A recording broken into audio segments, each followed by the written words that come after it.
The afternoon, the turning around. She's cheating on us. The people gathered around my kitchen table was somewhat solemn. Together with their 2 husbands, Mark and Jeff, are my 3 wives, Amber, Kathy, and Heather. Claire, our other wife, was the only one who was absent. She was my lawful wife as well. It was difficult, which is why it sounds that way. Even though polyamory wasn't as mysterious as it formerly was, we took extreme caution. Because they couldn't or wouldn't comprehend, careers may be destroyed and family ties could become strained or severed. We were extremely cautious since it might completely destroy the infrastructure if any of us got engaged with someone outside the organization. One of our primary criteria was that anyone you wanted to invite into the group had to be thoroughly screened and the other members have to decide if they fit in. Furthermore, you had never, ever slept with anyone outside of the group. There were several factors to take into account, the group's health being one of the most important. Since we were all sharing beds in one way or another, we would eventually all become infected if one of us contracted an illness. Our union didn't start off this way. Claire and I were wed for around a year when she began discussing living a polyamorous lifestyle. One day I returned home to find a copy of The Ethical Woman on the coffee table, among other things she had left lying around. I perused it. The woman, praising the benefits of that way of life, was articulate and educated. Subsequently, Mark, Heather, Jeff, and Katie began to recover. Although Claire wasn't overtly suggesting, she was making a lot of indications. Even so, it took them nearly 2 years to wear me out. Claire had promised me that if I said stop, it would end and we would resume our monogamous relationship. Like Claire and Kathy, Jeff and Mark were also bisexual. Like me, Amber and Heather were straight, though I believe Heather was considering it. While Kathy lived with Jeff and Mark lived with Heather, Amber shared a home with us. The whole thing was mainly for show. Every week, bed companions were switched. Amber, Heather, Kathy, and of course my wife Claire would all occasionally share my bed. I was now quite skeptical that she could return. It was quite good, in certain aspects. You knew who to call if you wanted to take action. Since Amber and I enjoyed being outside so much, we made it a point to go camping at least 3 times a year. She also enjoyed fishing and kayaking. We introduced Mark to fishing, but he soon discovered that fly fishing was his favorite kind, whereas Amber and I would fish for anything that would take a hook. She even went hunting with Mark, but I'd had enough of that in my youth. Despite everything, I still enjoyed going to the range to practice skeet and target. Most of the others gave skeet shooting a try after hearing Amber's endless praises. It was just Heather, Mark, Amber, and me now. They even purchased their own shotguns, along with my 11-0 pump, 2-over, Undares in 28 gauge for the ladies, and an elaborate side-by-side double in 20 gauge that came with rabbit ear hammers from Mark. The guns were kept in storage at my house. The most stylish person was Heather, who also happened to be the one who knew where the newest art opening was, hippest restaurants, and anything that was in style at the time. Heather was your gal if you were feeling like dressing up for a black tie event. Jeff enjoyed trade exhibits and woodworking. I believe he had a gold bracelet around his Lowe's card. Thanks to my late grandmother, I had the largest home and land, and I allowed him to use a shed I had set aside for his hobbies and tool storage. The man was a tool collector. I would occasionally assist him if he required heavy lifting. He constructed my dining room set, my guest room bedroom suite, and a massive cabinet for Amber. I made multiple attempts to persuade him to pursue it as a business, but he refused since he wasn't convinced he could support himself. Unless it involved a 5-star resort and was in the tropics, my wife was not the adventurous kind. She was all in after that. We did go on a group vacation to one of those clothes-optional resorts the year before, and we had a decent time. There were a few difficult areas. He was certain Claire would stay the night in his suite after she became a little tipsy and flirted so intensely with an unknown man. When the group swooped in and dragged her back to the villa, he was a little screwed. She apologized and looked hungover. She was treated horribly by the other females, and I avoided talking to her for a long. Girl, you almost made a mistake last night. It took 2 years to convince your spouse to change his mind, and you almost ruined everything. Find some odd if that's what you need. Just remember that you're out if we find out if you do. No more chances. And you had better consider your husband, as angry as we might be. We have an interest in your actions since he would abandon you in a moment and the group would disappear. Keep good things pure. She must have read the writing on the wall since she spent the remainder of the trip by herself with me. She expressed regret, but I felt that I had made my stance clear and that we had moved on. Apparently, she hadn't. The man had wanted to protest, but Jeff has his own set of muscles from his pastime, and Mark is about 6'3" and a gym nut. I doubt that one of them has ever engaged in physical conflict with anyone. As for me, I was a wild child from across the tracks scrapper who understood that the sole rule in fighting was to win. I was 170 and 5'11", and I wasn't obese at all. He kind of disregarded them, then pulled away after realizing something about me. I returned Claire to her room and laid her down on the bed. In minutes, she was gone. For the most part of the following day, I didn't know what to say to her, and the girls made fun of her for being foolish and inebriated. She made an effort to appear remorseful, but she never truly apologized to me. For the remainder of the vacation, I don't think she had more than 2 drinks at a time. Heather now believed that she was being unfaithful. How sure are you? She gave me a dejected look. Pretty near, but not quite. On a couple of girls' evenings out, she vanished. She began skipping work after that, leaving a few hours early here and taking a long lunch there. She wasn't with any of us, as I checked. Have you observed anything noteworthy? Not really, but then again she's not here that much, or with any of us for long at a time, so it could have been pretty easy for her. Jeff inquired as to my intentions. Do you recall when she last did this nonsense? She didn't go as far as sleeping with him, but that was only because we were able to find out beforehand. I'm going to give a couple pals who work in surveillance a call. I will say this to you, I'm leaving her and the group if she continues to screw someone on the side. I won't ruin the friendship that you and her have since long before she started dating. In addition, the way of living is beginning to become old to me. In any case, I would have most likely left before too long. They were startled into quietness by that. They had been trying to convince me to try it for a while now, and I felt foolish for ever having agreed. In any case, I was terrified that I would lose her, and I reasoned that perhaps if we tried this for a time, she would grow bored and it would just be the two of us. She wasn't too fond of the concept of me wanting to create a family. Maybe it's time for me to stop losing. Jake, don't make any snap decisions. As of now, we know nothing. Her physical infidelity isn't actually that significant of a factor. Why don't any of you have children yet? Heather was the first to speak after an awkward pause. We came to an agreement. Until we were in our early 30s, none of us planned to have children. It simplified matters. Each of you should look me in the eye and explain why you didn't bring up that point throughout your attempts to persuade me to do this. Did any of you ask me if I felt that I should put off having children for at least 4 more years? There was a long pause before Jeff began. We feared it would destroy your acceptance of our way of life. In addition, Claire informed us that you were fine with her finally telling you. Claire misled the gang once more. I had to ask after having a strange thought.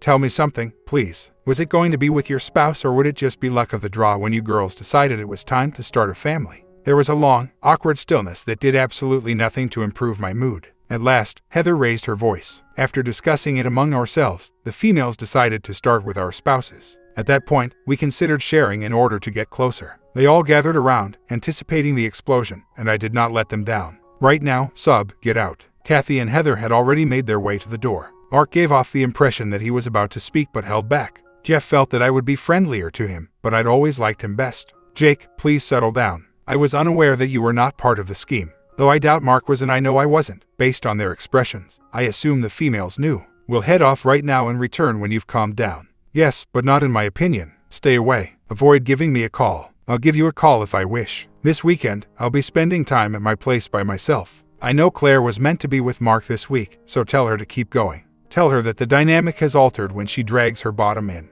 She will come back to me if she does. Nobody else. Verify that she comprehends. Additionally, make sure she knows that nothing is set in stone. 2 people gasped out loud. This, in my opinion, didn't turn out nearly as anticipated. Anyhow, I was prepared to give up the way of life. Each person must follow their own moral compass in life, and mine was becoming less and less aligned with the life I was leading. Amber made sure to remain hidden, but she did not go. After grabbing a few ciders, I made my way back to the bench located beneath the pecan tree and took a seat. When night fell and Amber opened the kitchen door, light spilled into the backyard while I stayed behind. Jake, are you still active? Honey, I made the supper. Please enter and have a bite to eat. When most of us were 28 or 29, Amber was the youngest, at 22. Despite her sweetness, she did not receive the highest grade in her class. She didn't actually graduate at all. I enrolled her in adult high school without giving her a choice after learning of it.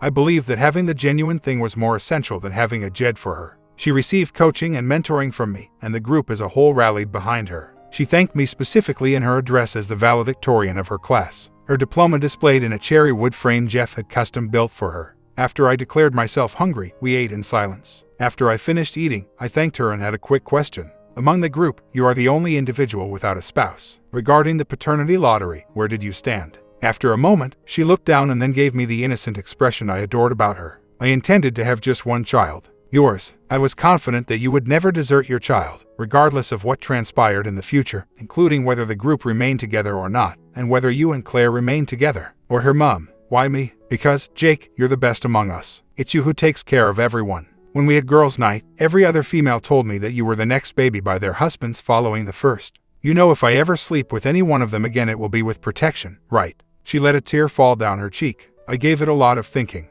Allow me to explain. You won't have to worry if we end up sharing a bed once more. That's not how I would ever try to trap you. Never, do you get it? Well, you seem like the best of us since we're making sincere admissions. Despite being the youngest, you always have a kind thing to say about everyone and are considered the group's mother. It seems to me that if you do end up having children, they won't ever have to worry about their mother looking after them. When it comes to your kids, you'll be a saber-tooth among kittens." She grinned for the first time before becoming solemn. "If you're the father figure and I'm the mother figure, we have to figure out what to do with those unruly kids." I grinned in return. As for me, I'm all for evicting them from their nest and observing whether they can survive on their own. I really do want to be done with the group. I'm sick of having none of one thing and all of some other things. This way of life doesn't seem appealing to me anymore. "Good night, Amber." With tears streaming down her cheek, I left her at the table. I felt her crawl into my bed at around midnight. "Honey, this may be the last time we get to sleep together. Could you please hold me for a bit?" I laid there wishing a tiny bit that I had met her first while she spooned me to sleep. I grinned after that. Claire was 16 when she married me. The sound of someone rummaging around in the kitchen awakened me up. There was only one possible individual because Amber was still in my arms. Why was she here when it was her week with Mark? As soon as I asked myself that question, I knew the answer. Her role here was to contain the damage. I pondered her reaction upon discovering my absence. After getting ready, I made my way silently down the ancient farmhouse's back stairs, carefully opened the door, and walked out. I kept all of the doors oiled and in good repair because I could never stand squeaky doors in old houses. I seized my bicycle, an ancient Triumph that Mark had assisted me in restoring, and rode it along my extended driveway, starting it up as soon as I reached the roadway. I made the decision to go for a boat trip and perhaps go fishing as I was riding away. Together, we had purchased a large pontoon boat. Pulling it back and forth wasn't really that practical, so we hired a berth at the nearby marina. After filling up the tanks and making sure everything was in working order, I bought some new bait, restocked the cooler, and headed off. I was heading to the lake's headwaters. It amazed me that there were never many people there because the fishing was excellent. I decided to capture and release the fish today even though they were biting, even though we usually held them until we had enough for a fish fry. Claire was the first person I saw when I returned to the pier after spending the day on the lake until noon. Even though she appeared afraid, she was grinning and reached for me. Don't touch me right now. However, you are my spouse. I must make contact with you." The chuckle was brief and sour. "Who am I, really? Or am I just one more guy in your group of friends? I need to reflect since I'm pretty bored of this way of living. The best thing you could do in the meanwhile would be to give me enough time to think things out before deciding.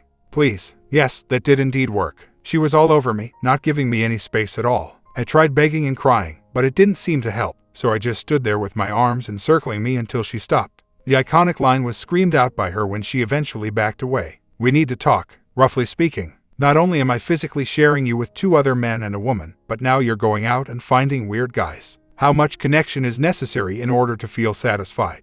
It's clear that you're not receiving enough at home. Perhaps with Mark or Jeff. Hold on, perhaps you're hooking up with a chick. Although it never occurred to me, it is totally feasible." She was in disarray. I had never spoken to her so brusquely or with such disregard for her sentiments. She was growing anxious as well. People were in the vicinity. "Please, Jake, let's chat when we go home. When we arrive, I'll go over everything." I turned left and unlocked the bike, surprising her by accepting and getting on the bike instead of turning right and following her. She went home to wait as by the time she turned around, I was out of sight and she could have turned on any number of routes. After 2 hours of riding, I arrived in front of my great-uncle's home. He was in his 70s, but not any less intelligent, and his advice was usually sound. Reaching the door, he smiled to see me, waved for me to come in, picked up a few beers, and went out into the back deck. After a period of talking in general terms, I confessed that I was having marital issues. I told him that I thought she was cheating on me, but I didn't let him in on our way of life. He pondered for a minute while rocking. "You must ascertain. If she is, attempt to ascertain whether it was a planned action or something that happened on a whim. That will convey the story. People occasionally regret snap decisions they made on the spur of the moment.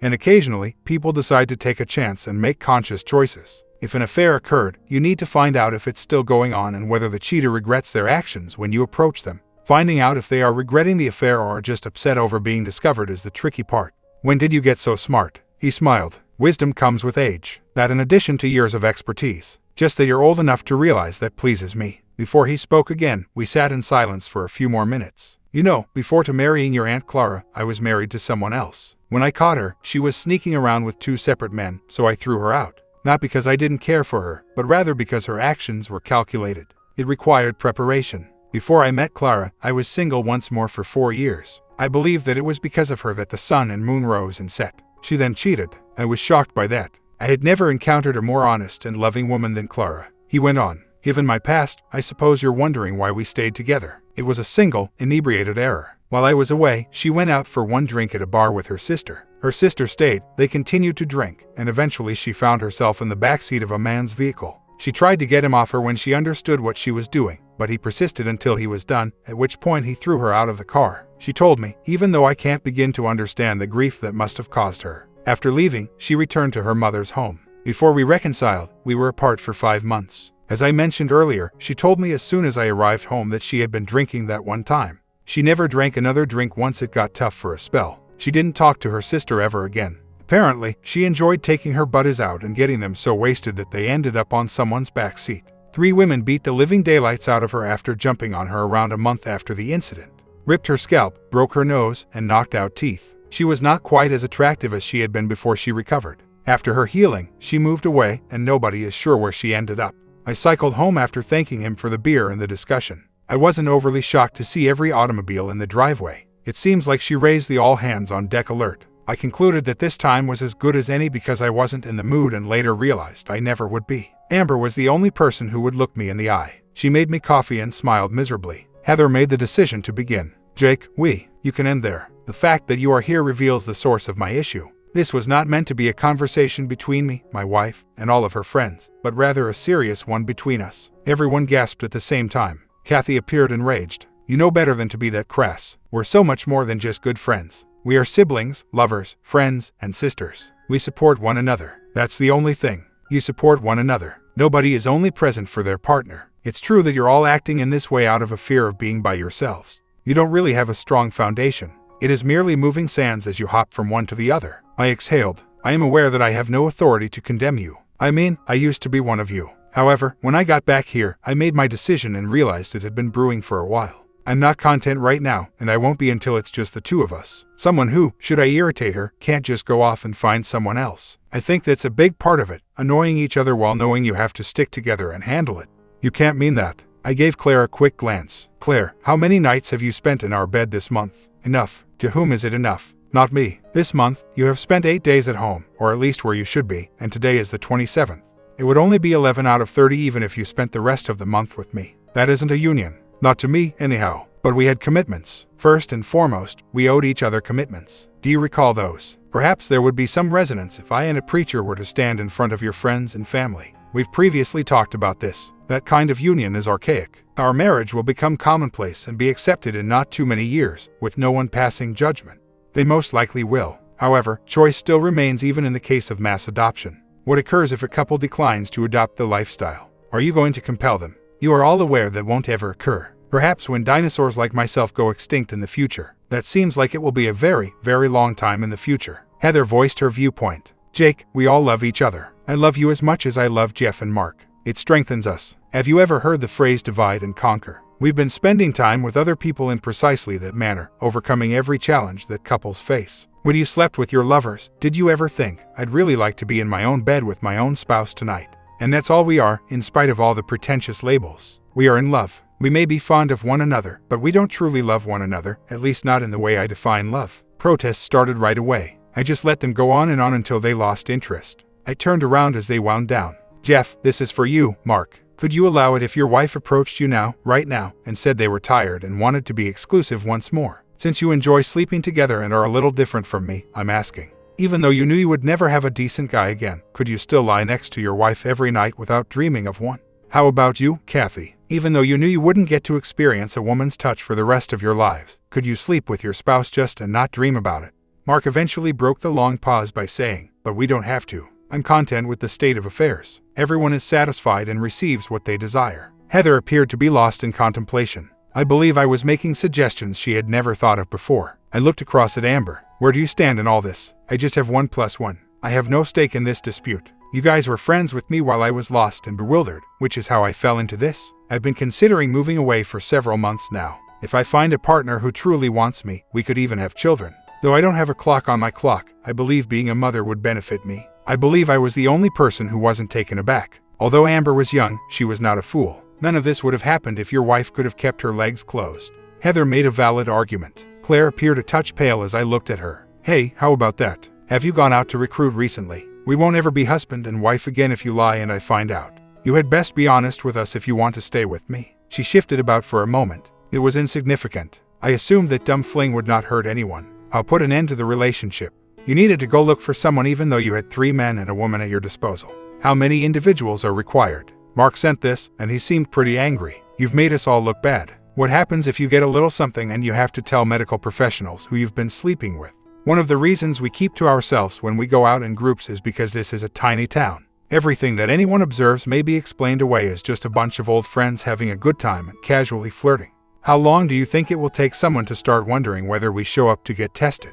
Here, you've truly made matters worse. You must, of course, remain at home until we are certain that we are secure. Heather was also a little enraged. Claire, why were you acting in this way? Years of investment in one another are now in jeopardy. I'm going to leave it at your door if the gang collapses. After they all calmed down, I gave them some time to collect themselves. Claire, you were correct that the affair was coming to an end. Not what you did here, but generally speaking. This has been a very drawn-out process. I'm out, but I like all of you. I will only sleep with my wife from now on, and we will break up if she is unable to do the same. You guys should not make this harder. I still want to be your buddy, and I'm not passing judgment on your way of life. That will be your decision. Simply said, I'm done with it. Really, there wasn't much more to say. Amber made it plain that all she needed was a place to sleep by herself after everyone else had departed. Claire remained motionless for a minute. Can you do it? She stared at me, emerging from her introspection. Do what? Achieve monogamy. No exceptions, just one companion for the remainder of your life. I prefer not to. Why can't we? We are unable to.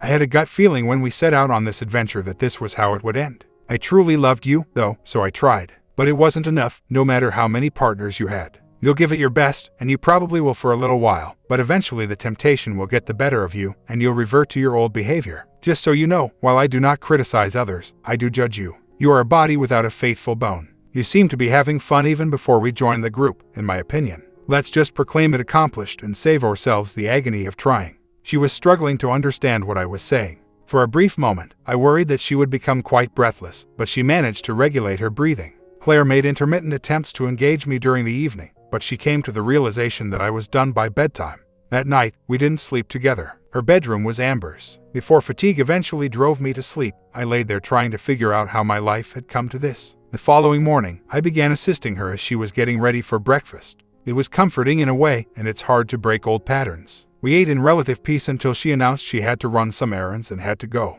Later on, I learned that she visited everyone in an attempt to get assistance. It seems she didn't receive much. When I returned home the following day, I didn't really notice that her belongings were gone. On the kitchen table, there was a message. You were accurate. We can never be together again because we are too far apart. I regret how things came to be. I believed that our life was ideal. The overall feeling among the group, when I spoke with them yesterday, was that if you're out, I'm out. They didn't say it directly, but they don't trust me anymore, and they're still extremely upset over me leaving the organization. I withdrew out exactly half of our account balance. Since you owned the house before we were married, I know that you have no intention of defrauding you of anything.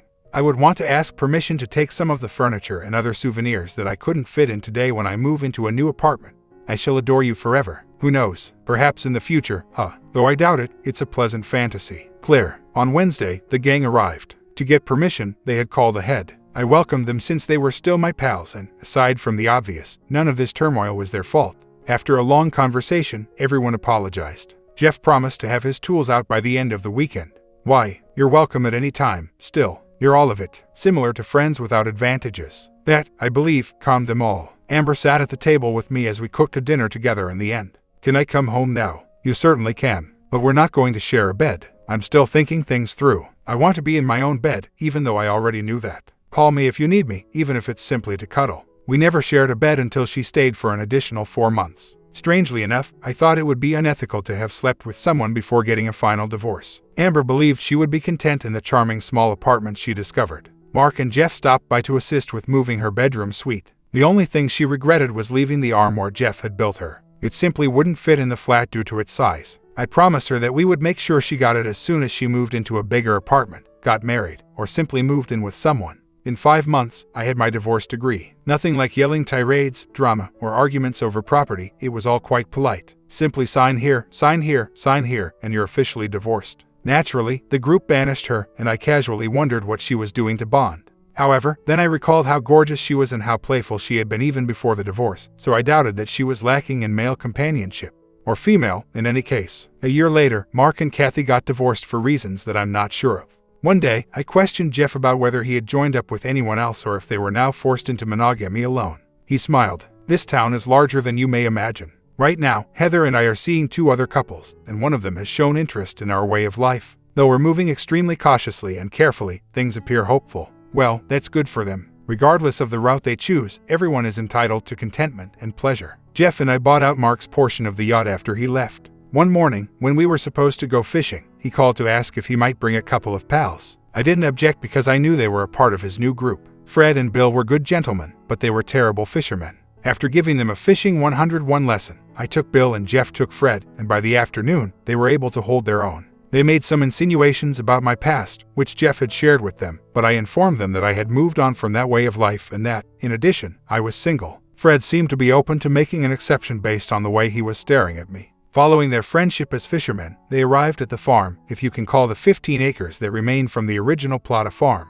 It always seemed to me to be one big lawn with a few trees. I had pretty much the whole home to myself because my cousins lived out of state and owned approximately 60 acres behind it. The fields behind the barn were not mine, but I could utilize them if I so desired. Before Fred asked me to let him keep his horses there and offered to pay the rent, I had never desired. I reasoned that, since he had 4, it would be best to maintain grazing in the pastures to prevent them from turning into scrub brush. I wasn't looking after them, but I told him he could and I wouldn't charge him. Fred emerged with a flatbed loaded with hay and 2 horse trailers. Along with him was his family, who all helped to settle the horses and store the grain. I had the opportunity to meet every member of their group as they went along. The wives of Fred and Bill were there, too, along with another couple who had joined them approximately 4 months prior, in addition to Jeff and Kathy. They seemed like nice individuals, and we had a terrific rapport. While the women headed to the nearby supermarket, I lit up the brick barbecue that my grandfather had constructed 60 years prior for similar events. As the day wore on, we were all lounging about, and although there was wine, they didn't drink much. After striking up a conversation, Sarah, Fred's wife, asked me whether I knew anyone named Claire Wilson.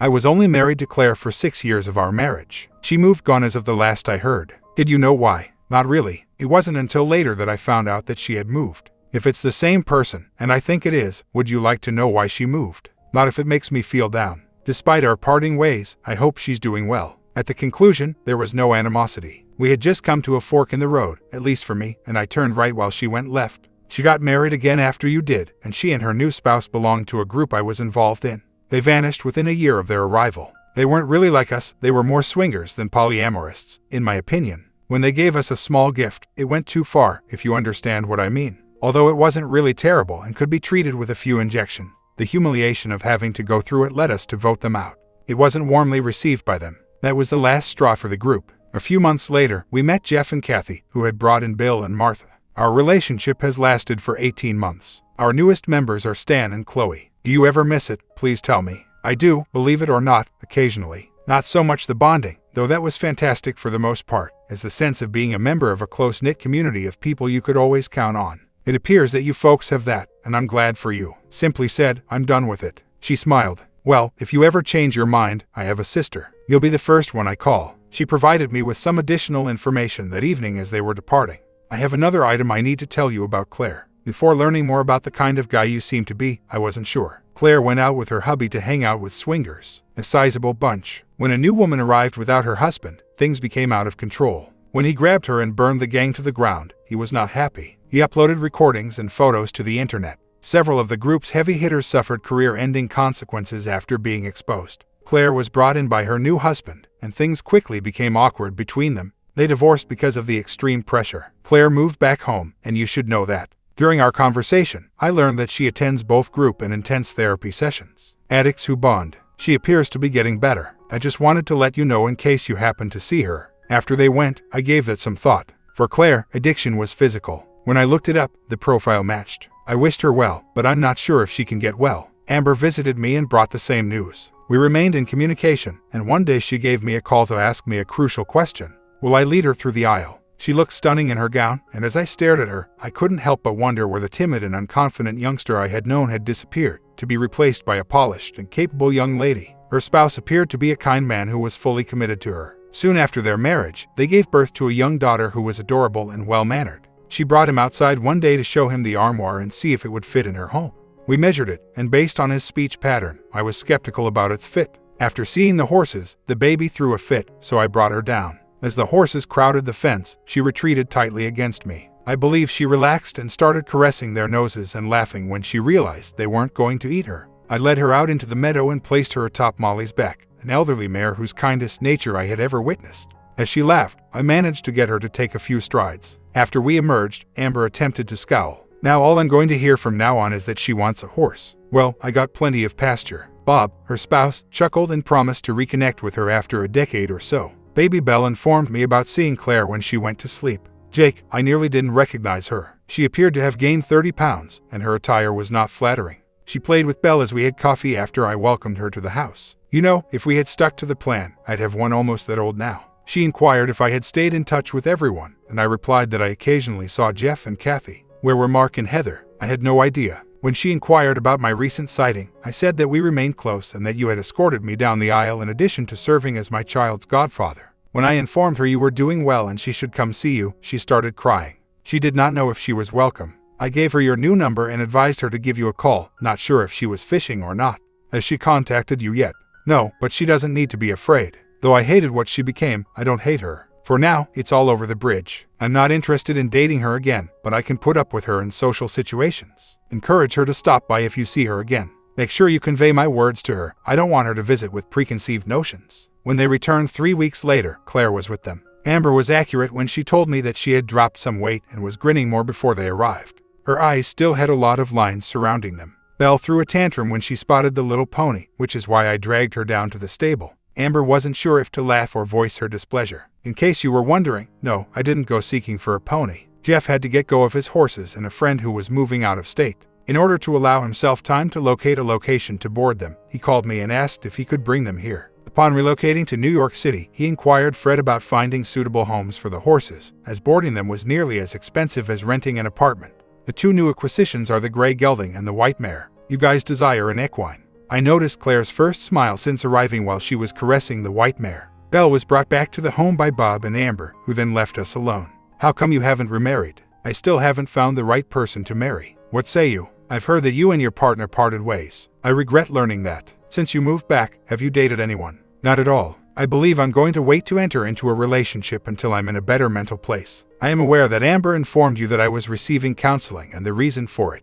The woman who desired to have slept with nearly everyone is now celibate, which is kind of strange. I avoid going out to bars and risky situations because I am aware of how quickly things may turn bad again. The thrill of sleeping with a new person is comparable to that of an alcoholic seeking a drink or a junkie seeking a new drug. She remained silent for a brief moment before asking me the question I had anticipated. Jake, do you think we could hang out once more? I just wanted to let you know that if we do, you won't be receiving any for a long. I waited a minute. Claire, that's not a smart idea. Too many belongings. I don't think there will be a happy ending, and I don't think we could move past the ghosts of the past. Despite a tiny tear trickling down her cheek, she was grinning. Though I had to inquire, I did think as much. One thing, though. Can I come up and ride occasionally because it looks like you have extra horses? It was one of the rare occasions when I wasn't thinking about bonding when I rode on the trails where we relocated. Grabbed the white mare. She is well-mannered and well-trained. That night, as I laid in my empty bed, I pondered about it and reminisced all the crazy nights we'd spent together. Then I thought back to the crazy evenings she had probably spent with strangers and the other members of the group.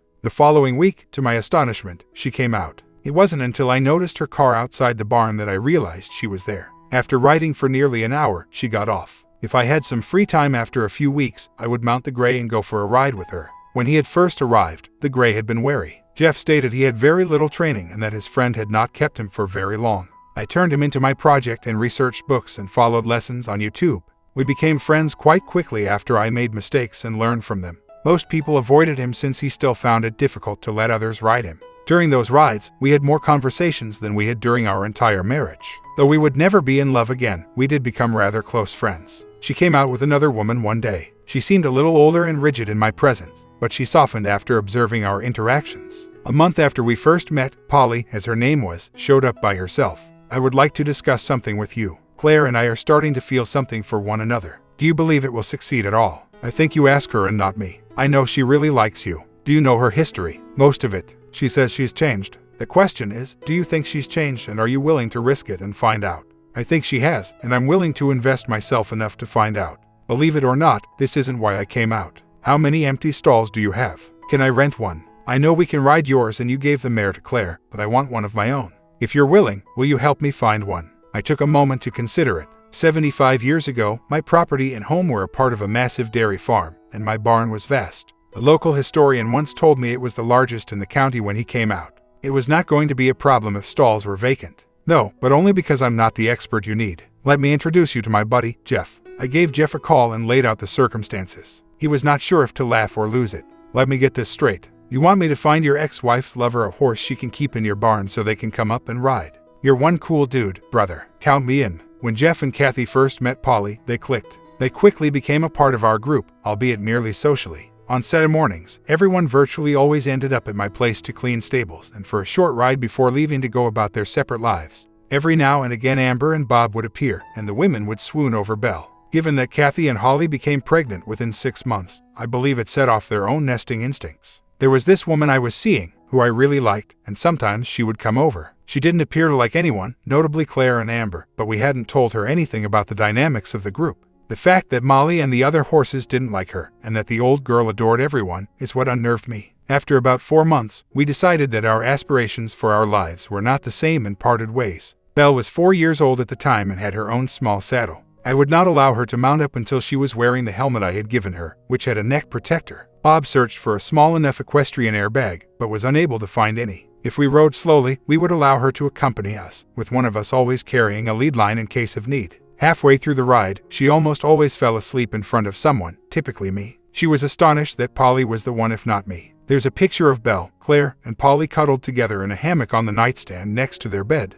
The youngster has enough aunts and uncles to form a team in practically every sport under the sun. Let's fast forward a span of 12 years. My spouse and I were viewing our youngster compete in her particular equestrian sport from the grandstands. All of them were, in fact, her favorite occasions. The only ones that I found objectionable were the ones that involved jumps, particularly in steeplechase. Even though she was only 17, she had her mother's small build, and the idea of massive amounts of horse meat exploding all around her while she leaped terrified the living daylights out of me. After her activities, she went to the stands to support her sister, who is 11 years old. She gave Amber a hug before jumping up on my lap and planting a deep kiss. I think I did pretty good, Dad. I think you did, too, Belle. Let's hope the judges think so. Then, how did that come to pass? Bob was acting a little strangely, Amber said me, about a year after everyone started riding. Nothing she could reach with her fingers. I tried telling her it was nothing, but I said I would speak with him. After she went, I strolled towards the barn. I had developed the practice of inspecting them at night after they were attacked by a stray dog. I watched him closely, but he died an early death at the muzzle of a 12 gauge. Has it ever seemed like someone is observing you? The hairs on the back of my neck stood erect, and my Pyrenees, who I had trained to watch the horses, seemed rigid. After making my way back to the house, I grabbed the shotgun, exited through the front door, and crept out of sight of the barn. I saw 2 cars halfway down the access road and knew right away who they were. I made the decision to wait by their automobiles since my blood pressure was through the roof. They were giggling and holding hands when they came down the lane 30 minutes later. I spoke up from the shadows as they were about to part ways after giving each other a passionate kiss at their cars. Bob, Haley, nice night, huh? Haley let out a scream. Update: Lester was the final member of their group, and she was his wife. It wasn't my concern, but I felt they were becoming a bit too clumsy. Their chances of being discovered climbed tremendously with each new arrival. Bill and Jeff's wives were both nurses and school teachers, so they really couldn't afford to allow their personal matters go public. Lester worked for the state troopers as a shift sergeant. His career was about to take a turn for the worst, and this may ruin it. Bob stayed silent as Haley began to ramble. I let her talk for a little while before cutting her off. You know, you guys are right on the edge of screwing up a lot of lives, right? If this gets out, the whole group will be in danger. Bob, you're a tank. Amber doesn't deserve this. How could you do it to her? It's her own fault. I've been trying to get her to join the group for almost a year. She'd say she'd been there, done that, and didn't care to repeat it. Even if she didn't want the experience, I did. She's just being selfish. You're full of crap, without a doubt. You'd risk your family for this. Believe me, when Amber finds out, she'll dump you in a second. You really want that? Maybe we should part company. I'm ready to expand my horizons, and if she isn't along for the ride, I'll find someone else. I struck him. I hit him squarely in the jaw because he was blind and didn't see it coming. He fell as hard as a stone. Once more, Haley shouted, "You might not want to be so loud. Someone might come along to see what's going on." She was unaware that I lived at the end of a long road and had no neighbors, so there wouldn't be anyone around. She immediately stopped talking after that. Go home, Haley. Go home and think about what you did. It's bad enough in a normal marriage, but in your case, it's much worse. You didn't just betray a husband tonight, you betrayed 4. What do you think Lester would do if he finds out? If I so much as suspect you doing this again, I will destroy your world. Understand? This is it. No more. Say it. No more, Jake. I promise. Right now, your promises don't hold much weight. One more thing, was this the first time? Don't lie. 3 of the 5 times, she acknowledged, had occurred in the barn. Then, as she was leaving, she tossed pebbles all over Bob. Regarding Bob, I lied to him. Allow him to tell Amber a story about how he was injured. Would she be able to see through him? What I had told her all those years ago was what I meant. Among us, she was the best. At least one of us had achieved their happily ever after, which made me glad, but it turned out to be a deception. Bad news from Amber when she called me the next day. While Bob was watching the game in the sports bar, he was mugged. He had been saying that a lot lately, that he didn't want to force baseball on her because he knew how much she detested it. Amber let him escape from his man cave, where he had a huge screen television, believing that he should occasionally go out with his buddies. How bad did he get hurt? Do the cops have any suspects? He didn't call the cops. They were gone when he came to and he had no idea what they looked like. Something must have spooked them, because they didn't even take his wallet. He's got a bunch of scratches and a swollen jaw. I told him he had to watch the next game at home. Sounds like a good plan. Keep an eye on him, just in case. He may be concussed or something. I tried to get him to go to the hospital, but you know how stubborn he is. I know. Maybe this will be a wake-up call for him. What's that mean? It means he needs to align his priorities. What would have happened to you and Belle if he got killed? He's not going to get killed. Besides, we have you. You'll take care of us. I would, and you know it. Don't let that happen. Tell him what I said. He's got a lot to live for. Thanks, Jake. Love you. Love you too, baby. See you soon. Everyone noticed how much I brooded about it. My genuine smile was mostly limited to moments when Belle was climbing all over me. Kathy said what everyone had been contemplating. Jesus, Jake, you act like someone ran over your dog. What's wrong with you? Never mind. You have a date, Sari. She's my cousin and she doesn't know about our lifestyle. She's just moved here and is staying with us until she finds a place. Take her out, wine her, dine her, maybe you'll get lucky. If you take her out, I know we will. Try to get her to stay over. She smiled. Don't think of this as a sacrifice. The girl is hot. I took her out because I had nothing else to do, and I was surprised to find that I enjoyed it. We went on a couple more dates after she spent the night there before realizing there wasn't really a spark. Amber took a strong stance against me. Why can't you find a good girl? I planted a kiss on her. I have, and she's married to someone else. She laughed and prodded me. That ship sailed. You had your shot. It took me a long time to get over you. We'll be looking, won't we, Bob? When he replied, he avoided making eye contact with me. You got it, babe. The quicker we get him married off, the quicker I won't have to worry about you too. She laughed, but if appearances could kill, she would have instantly become a widow. It was inevitable. Stupidity, karma, and nature all probably had some influence. Knowing that I was out on a date, they had sneaked back to the barn once more, where they spent the next 2 hours together. They got dressed, tried to look as well as they could, and walked out. He waited 5 minutes and smiled as he climbed into the car after she slipped out first. Inanely, he wondered if he could woo his secretary as he turned onto the street. He was delighted to receive the signals that had been sent. Bob knew Haley was up for it and was just curious how difficult it would be to persuade the secretary to set up a 3-person meeting.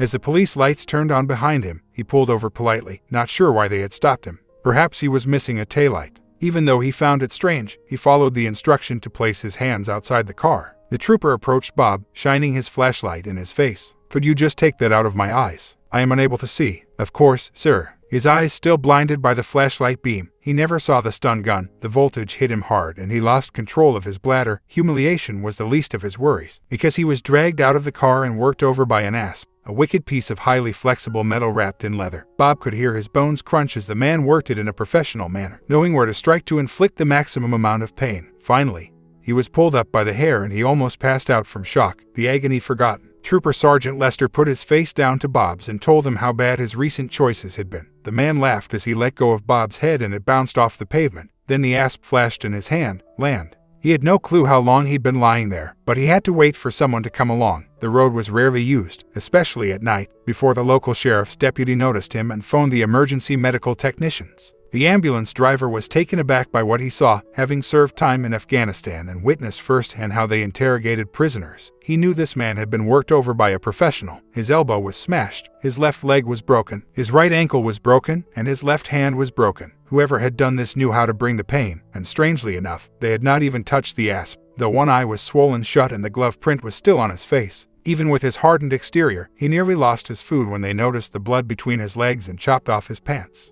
It seemed unlikely that this guy would ever feel frisky again. They drove him to the hospital, where he was operated on for 3 hours, losing one testicle and a finger, but managing to save the rest of his body. They also discovered, hidden by his hair, that he had been kicked in the head, severely, and had been left in a coma until the swelling in his brain subsided, not knowing if any permanent damage had occurred. He was recognized from his wallet. Damn, the policeman thought to himself as he leafed through it, glancing at the photos of a young, attractive woman and a small child, hoping the man had decent health insurance. When daybreak arrived, the police looked into the scene, but found nothing. The only tire tracks on the side of the road belonged to the victim's car. Without any evidence, the case went cold pretty quickly, and when the man regained consciousness 40 days later, he claimed he had no memory at all. The lead detective could easily see that the man was lying, but he refused to change the story. It smelled like something personal to the detective. Perhaps he was hitting the wrong wife and she had a husband who took it seriously, or perhaps he was into other things. Regardless, the case was written up as a random act of violence by an unidentified person or people. When I saw the state Bob was in, I felt almost sick to my stomach. As time passed, it became apparent that no one knew why he'd been wrecked, and when he finally woke up, he claimed he couldn't remember any of it. Amber had called me in a panic that morning, crying uncontrollably and rambling incoherently. I moved them out of the apartment they'd been living in and took her and Belle home because he had good insurance and Amber made sure to pay it every week to keep it active. I noticed everyone in our social circle except Haley came offering help, and I asked Jeff where she was one day, and he looked at me like he was weighing what he wanted to tell me. They're not here anymore. They moved to the opposite side of the state after Lester received a promotion. That answered all of my questions. It took him nearly a year to recover sufficiently to return to work. Belle was so resistant to leaving when they finally found an apartment that it took all of us to get her to calm down. We're going to keep the group where it is now, Kathy said when I asked her one day whether they were auditioning anyone else for the group. We're going to keep the group subdued for a while but gradually regain their good spirits. That manner, it is safer. The only bright spot in that bleak period was Claire and Polly's marriage. As I walked them down the aisle, I wondered if they would survive. They seemed genuinely happy, and they had a plan. They were going to find a child to adopt in 3 years, and they kept borrowing Belle to practice being parents. When Amber returned to me after 3 months, it appeared that Haley had returned to the city. When Haley first saw Amber, she had spilled her guts, and Amber had slapped her so hard that she had fallen to the ground.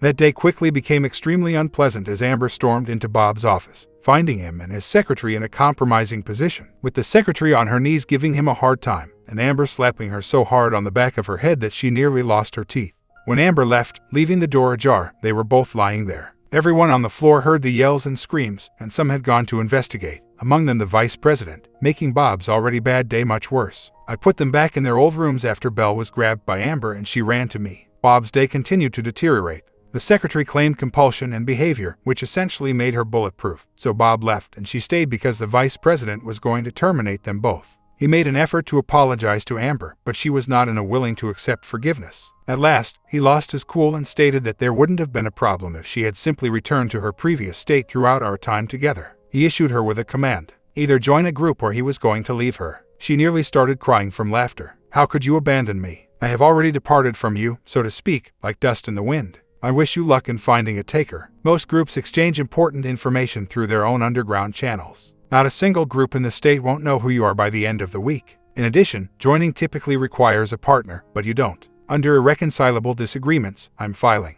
Sign the documents without acting rudely. He started to make commotion, but Jeff, speaking for the group, calmed him down with a quiet remark. Even after the divorce was finalized, he continued to remain a bottom. When he attempted to take Belle and flee, things became tense. It was only my luck to find him first. "Nan, let her go. Adhere to your visitation schedule. Running away with her is against the custody order, and you'll go to jail if you get caught. Sergeant Lester's number is still with me. If I gave him a call and let him know where you'd be spending time, I'm sure he could set up a welcoming greeting and enjoyable visit."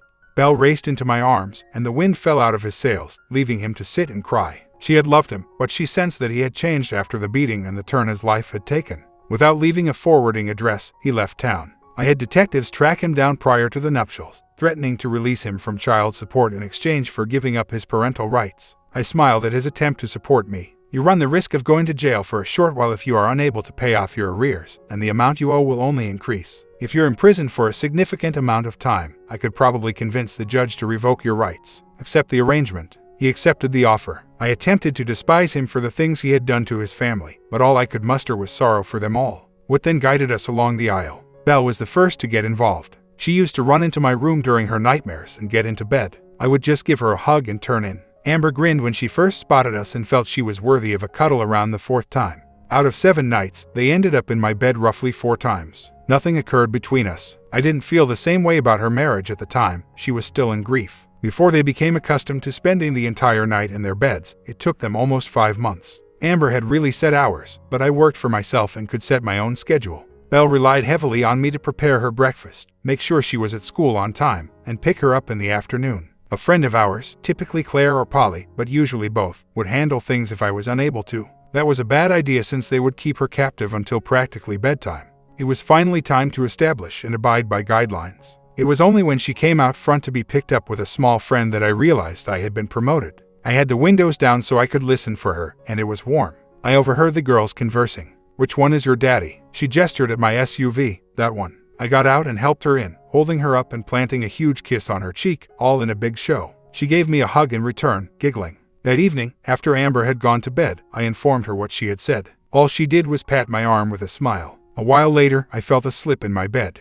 When I turned to give her a hug, I saw that it was Amber. As she pulled off my pajamas, she remarked, "A naked Amber. What are you doing?" "Spending some time with my father." "Now shut up or we'll bring in another young female." It's not as simple as one may imagine to keep silent when you make love for the first time in 5 months. We were both probably biting pillows at the end. I remembered how good she was, but young Amber and senior Amber were two very different things. The first time, neither of us lasted very long. We were both on hair triggers, since it had been even longer for her. It lasted much longer 2 hours later, long enough for us to go off into a tired sleep. Belle was standing at the foot of the bed when we woke up to the sun beaming through. She scurried up to sit in between of us. "No justice, mother. I also want to cuddle. Tonight, I promise." Belle was delighted by this and began to discuss brunch. Since it being Saturday, waffles were in order. I ordered her downstairs to fetch the waffle iron, which allowed us to hastily change into our clothing. I was the cook, and Belle and Amber made the batter. To go with it, Amber did fry some bacon. After finishing the dishes, we descended to the stable and loaded them into the washing machine. We cleaned the stalls first thing in the morning and then groomed our horses. Belle took her currying very seriously, not stopping until her coat was sparkling, while Blackie was as gentle as a lamb, according to Jeff, who informed me that most ponies had temperaments that were erratic. Amber would occasionally braid Belle's hair before doing the same in Blackie's hair. Amber would do her horse, a pinto she saw and had to have, and I would do my gray. Even though she was a tad costly, I still bought her. When we pulled the trailer up to her house, Jeff smiled all the way back. "What? Not a thing. She'll be training more than just the horse, I assume. She's too young for me, you're nuts. Furthermore, she no longer views me in that manner. If you say so." They all smiled at me as they observed her horse throughout our grilling that evening. Claire's smile got bigger. "You're an idiot for wasting all the years you could have had with her." When I answered, her smile faded a bit. Back then, there was simply too much going on. I was worried that I would damage us both and that she would be a rebound girl. That was back then. Now is the moment. Oh, how I would want to see you smile once more. We would have 3 or 4 babies by now if your head wasn't stuck up my ass. You're a decent man. Jake, don't pass up this opportunity. At different points, Kathy and the other women joined in. They had Amber encircled when they weren't focused on me. As we ate, I got to know her better. "Well, are we married with 3 kids yet?" "Not at all. Right now, Belle, Jessica, and Jake Jr. are in this stage of life." That picture in my head gave me a nice, fuzzy feeling. Belle approached me one day while I was down at the barn, and for a 7-year-old, she could be really serious. From the house, I knew Amber was keeping a close eye on her. Despite living in a peaceful neighborhood, I had read enough scary stories to know that she was always nearby. She scaled the stall wall and observed me tending to a wound the white horse had sustained. I would give it an antibiotic, and the veterinarian would visit if I didn't notice any improvement by tomorrow. "Is she all right?" "Yes, darling, I believe so. Just like I do to you when you get a scratch, I just did it to her. I applied a band-aid and medication to it." She smiled. "Did you kiss her, boo-boo?" "Not at all. I might if she ever develops into a pretty little girl. You're the only one who gets to kiss their boo-boos till then. Not even mommy. All well, perhaps. She's really cute, even though she's not as small as you." Though we didn't see Amber, I had no idea that she had strolled out to the barn and heard everything we said. "You kiss your mother a lot. Do you truly adore your mother?" "I adore your mother. A great deal. Can I ask you something?" She appeared as solemn as a child of 7 years old could. "You can call me Daddy," I said. "Go ahead, baby. You already are, according to my buddies. Why can't I call you Daddy if that's the case?" It was indeed dusty in here, probably the reason my eyes began to moisten. "Sweetheart, if you'd like, you can call me Daddy. I would adore becoming your father. But being named Daddy is not the only thing that goes into becoming one. It implies that until you are all adults, I must love and care for you. I know I can manage that, but only if you reciprocate my love." One of those dazzling smiles that I adored lit up her face. "I already love you, silly dad. Does that imply that you must also love your mother?" "Yes, without a doubt. Parents of attractive girls must be in love with one another. It is a legal requirement. However, I refuse to love her out of obligation. It will since I choose to. Forevermore, that is." We looked behind us at that moment when we heard the sob. With tears streaming down her face, Amber was on her knees. Terrified, Belle sprinted towards her. "Mum, are you okay?" She assured her that everything would be okay and that she was overjoyed to regain her voice. "Why are you crying because you're happy?" "My dear, it's a huge girl thing. You'll get it eventually. Do you want to stay the night with Aunt Polly and Aunt Claire?" "That's right. Why not? So that Mama and Daddy can engage in big girl activities. Alright, okay. Ring shopping was one of the big girl things she did after dropping Belle off. Before she discovered the perfect one, we visited 5 different places, from large chains to a few tiny individual boutiques. She wore it directly out of the store and it was the perfect size, so it must have been fate on our side. Even though it wasn't the most romantic setting, I got down on the ground next to her and proposed, with Belle serving as our lone witness. My girls then gave me some huge, 3-way embraces and kisses. An abundance of kisses. We were a little tardy leaving for the barn because we spent the rest of the night doing big girl and big boy things with each other. After Belle revealed what had transpired to Polly and Claire, they smoked the phone lines. The party was in full flow by 7 o'clock. Jeff was smiling as he helped me man the grill. What? Not a thing. I'm delighted for you. I have some positive news of my own. Kathy is 3 months along in her pregnancy. Well, that's good for you. Acquire as much knowledge as you can so that you can mentor me in the future years. The other 2 women became pregnant within the following 4 months as a result of that starting a trend. They all planned it out and waited to sleep with their husbands until they were positive they were expecting a child. Additionally, Jeff informed me that no woman would have children other than those born to them. Everyone had given their consent. None of them was the first kid to be adopted, since Claire and Polly took in a 4-week-old son. They said that their 18-month qualification period was rather quick for the system. The guys were informed that we were responsible for teaching them how to ride a bike, fish, and learn whatever else a young kid should know. Amber quickly threw out her birth control the day I gave her the ring after deciding I was starting to get a bit long in the tooth. Given that it was another girl, Jessica, and then a boy, Jake Jr., 2 years later, she must have been physical. Other than Claire and the gang, we had no shortage of mainstream pals, but we hardly ever combined them. 20 years later, my daughter Belle and her son were watching my daughter introduce her son to horses at the stable. I think he'll be all right because he was giggling and reaching for them in the same way that she did. During our voyage, I noticed that, aside from Jeff, there was a decent amount of space between us and the other passengers. As we conversed about general topics and memories, I asked him if he thought he would still be leading the same lifestyle in his 60s. Yes, without a doubt. It's been 16 years since our group's last new couple joined, and I believe we will all stay together until the day we die. Jake, there will be changes. People are already more laid back. I predict that in another 20 years, multiple partner marriages will become legal and rather widespread. You really think so? Consider it. You would never have imagined 35 years ago that homosexuals would become so accepted that people would not give a damn about their sexual orientation or that they would be able to be married lawfully. Other than certain religious convictions and ingrained customs, there isn't a single good explanation why partnerships involving many partners are frowned upon. Are you concerned about my number of partners? Will I surpass a certain number that you've established in your mind, in which case our friendship would cease if I acquire one more? Even though you chose to live that way and I know you didn't like it, you didn't criticize us for making that decision. As we rode, I remembered that and gave it some attention. Would I have stayed in the group if Claire hadn't cheated outside of it? No, I would have finally moved on. Something within of me was triggered when Claire said that her affair was over. I began to feel as though I was depriving myself more than anyone else of the life I want, regardless of how you put it. I have few regrets now that I've stopped the affair and moved on with my life. My comment, it's good that he and Amber did get together, as they were both moving in the same direction. He set out to live a life well lived, and got what he wanted in the end.